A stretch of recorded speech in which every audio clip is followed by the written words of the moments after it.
Hi అండి. Welcome to లతారసం. ఈ ఛానల్‌ని ఆదరిస్తున్న మీ అందరికీ చాలా చాలా ధన్యవాదాలండి. ఈరోజైతే ఒక మంచిగా టేస్టీగా ఉండే రెసిపీనైతే తయారు చేసుకుంటున్నామండి. ఈ కర్రీనైతే చపాతీలో తిన్నా టేస్ట్‌గా ఉంటుంది. పుల్కాలో తిన్నా ఇంకా టేస్ట్‌గా ఉంటుంది. అన్నంలో తిన్నా చాలా చాలా టేస్ట్‌గా ఉంటుందండి. చాలా అంటే చాలా బాగుంటుంది. వీడియో స్కిప్ చేయకుండా చూడండి. చాలా బాగుంటుంది వీడియో అయితే. కొత్తగా ట్రై చేసే వాళ్ళైనా చాలా సింపుల్గా చేసేసుకోవచ్చు. ప్రాసెస్ చూసేద్దామా. స్టవ్ ఆన్ చేసి కడాయి పెట్టుకోవాలి. కడాయి వేడయ్యాక ఒక గరిటె నూనె వేసుకోవాలి.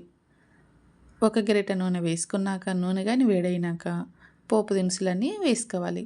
పోపు దినుసులు కానీ వేడయ్యాక కట్ చేసుకున్న ఉల్లిపాయలు కానీ వేసుకొని మంచిగా ఫ్రై చేసుకోవాలి.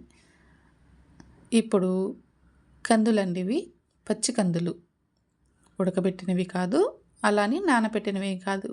కందులను పోపులో వేసుకొని మంచిగా ఒక 2 మినిట్స్ ఫ్రై చేసుకోవాలి. చాలా అంటే చాలా టేస్టీగా ఉంటుందండి. మీరైతే అస్సలు మిస్ చేసుకోవద్దు. ఒక స్పూన్ అల్లం వెల్లుల్లి పేస్టు, హాఫ్ స్పూను పసుపు, 2 స్పూన్ల కారం, ఇంకా రుచికి సరిపడా 2 స్పూన్ల సాల్ట్. మీరు కర్రీ ఎక్కువ చేసుకున్నామంటే చూసి వేసుకోండి. ఇప్పుడు మొత్తం ఒకసారి కలిపేసుకుందాము. ఒక్కసారి ట్రై చేయండి ఇలాగా. చాలా అంటే చాలా బాగుంటుంది. ఇప్పుడు కట్ చేసుకున్న పచ్చిమిరపకాయలు, కట్ చేసుకున్న టమాటాలు వేసుకోవాలి. ఇక్కడ పచ్చిమిరపకాయలు నేనైతే కొంచెం పొడవుగా కట్ చేసుకున్నానండి. కర్రీలో టేస్ట్ చాలా బాగుంటుంది ఇలా వేసుకున్నామంటే. ఇప్పుడు అన్నీ ఒకసారి కలిపేసుకొని ఒక 2 మినిట్స్ మూత పెట్టేసుకుందాము. ఎందుకంటే టమాటాలు, కందులు మంచిగా ఉడుకుతాయని. చూడండి ఇక్కడైతే మంచిగా ఉడికిపోయినాయి కదా. ఇప్పుడు ఇంకొకసారి అలా కలిపేసుకొని మనకు కర్రీలో గ్రేవీ కావాలి కదండి, అందుకని కొంచెం నీళ్ళు యాడ్ చేసుకోవాలి. ఒక గ్లాసు. లేదు మీకు కర్రీ ఎక్కువ చేసుకోవాలి, గ్రేవీ ఎక్కువ కావాలి అనుకున్న వాళ్ళు ఇంకొంచెం ఎక్కువ క్వాంటిటీలో వాటర్ యాడ్ చేసుకోవచ్చు. ఇక్కడ వాటర్ కానీ యాడ్ చేసి ఒకసారి కలిపేసినాక ఇంకొక 2 మినిట్స్ మూత పెట్టేసుకోవాలి. ఇలా పెట్టడం వల్ల కందులు అవన్నీ మంచిగా ఉడికిపోతాయండి. టేస్ట్ కానీ చాలా అంటే చాలా బాగుంటుంది.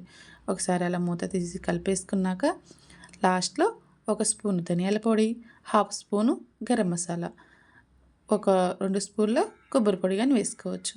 వేసుకొని ఇంకొకసారి అలా కలిపేసుకొని లాస్ట్లో కొత్తిమీర యాడ్ చేసుకొని ఇంకొక నిమిషం అలా ఉడకనిచ్చామంటే టేస్ట్ అద్దరిపోతుందండి. నిజంగా ఒకసారి ట్రై చేయండి. మీరే మర్చిపోకుండా మళ్ళీ మళ్ళీ చేపించుకొని తింటూ ఉంటారు. ఇంకా స్టవ్ ఆపేసి సర్వ్ చేసుకోవటమేనండి. చూసేసారు కదా, చాలా సింపుల్గా అండ్ టేస్టీగా మంచి కర్రీని అయితే తయారు చేసుకున్నాం కదా. ఈ కర్రీని మీకు నచ్చినట్టుగా చపాతీలో కానీ, అన్నంలో కానీ, రోటీలో కానీ ఎలా తిన్నా సూపర్ అంటే సూపర్గా ఉంటుందండి. కొత్త వాళ్ళు ట్రై చేసినా చాలా టేస్టీగా తయారు చేసుకోవచ్చు. ఇంకెందుకండి ఆలస్యం, ఇప్పుడే ట్రై చేయండి. ఎలా కుదిరిందో కామెంట్లో తెలపండి. లైక్ చేయండి, షేర్ చేయండి. ఇలాంటి మరిన్ని వంటల కోసం సబ్స్క్రైబ్ చేసుకోండి.